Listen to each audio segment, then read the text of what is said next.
harga tanah melambung tinggi. Ditambah serbuan spekulan di IKN Nusantara.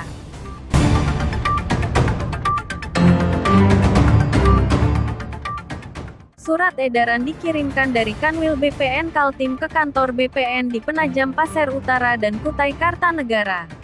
Isi surat bernomor itu menekankan pembatasan penjualan tanah perlahan di kawasan Ibu Kota Negara Baru Republik Indonesia tersebut.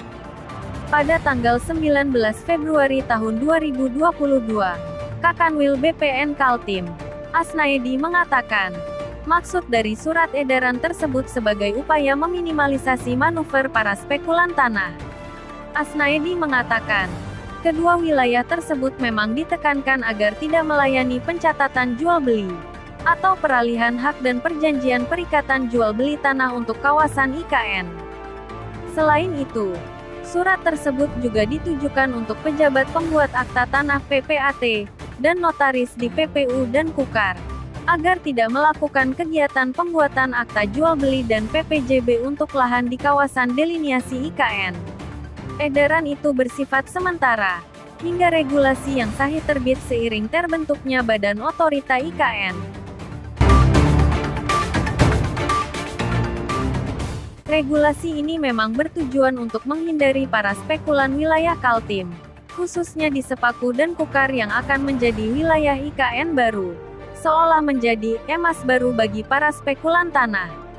Tanah-tanah di kawasan yang semula identik sebagai kampung transmigran dan hutan tanaman industri itu pun naik berlipat-lipat setelah Presiden RI Joko Widodo mengumumkannya sebagai bakal ibu kota baru. Masyarakat di Sepaku mengamini mengenai maraknya makelar atau para calon pembeli tanah yang berseliweran usai Jokowi mengumumkannya jadi ibu kota baru. Dari status tanah yang awalnya tidak jelas, sejak 2020 banyak masyarakat yang mengklaim legalitas lahan tersebut. Gugatan pertanahan mulai bermunculan terutama di daerah yang saat ini menjadi calon ibu kota negara baru di wilayah Sepaku. Sebagian besar lahan yang menjadi gugatan tersebut berada di wilayah IKN atau sekitar Kecamatan Sepaku. Dan itu disebutnya belum pernah terjadi sebelum ada penetapan IKN. Imbas maraknya manuver para pencari dan makelar tanah, pengumuman pindah ibu kota dari Presiden RI Jokowi juga telah berdampak naik berlipatnya harga lahan di wilayah IKN dan penyangganya, terutama di Kecamatan Sepaku.